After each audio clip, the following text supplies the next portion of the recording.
Hello, good afternoon everyone. তোমরা সবাই কেমন আছো? আরেকটি নতুন ব্লগ নিয়ে চলে আসলাম। আজকের দিনটা ছিল রবিবার, আর আমার ব্লগ নাম্বার ডে ছিল 5 নাম্বার ডে।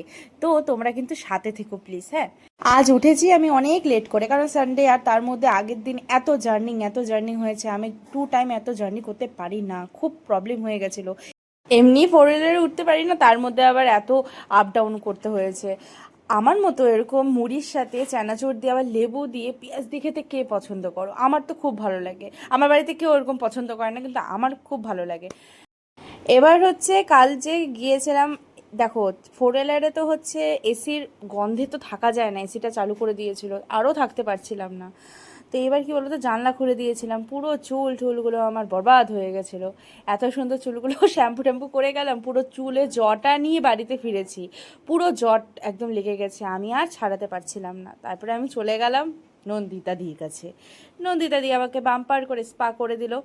করে দেওয়ার পর দেখো আমি আর মঞ্জু বাড়ি ফিরছি। মঞ্জু এসেছিলো, আইব্রোটা করতে এসেছিলো। তো একসাথেই আমরা বাড়ি ফিরছি। বাড়িতে এসে এত খিদা পেয়েছিল আমার, আমি খেতে বসে গেছিলাম। আজকে একদম সিম্পল আমার ব্লগটা, এমন কিছুই নেই। কাল থেকে আবার মনে হয় আর একটু ভালো করে আমি তোমাদেরকে দিতে পারবো। আর আজকের দিনটা একটু স্পেশাল ছিল, আর বললাম না কিছু। তো ভালো লাগলে অবশ্যই লাইক কমেন্ট শেয়ার সাবস্ক্রাইব করো।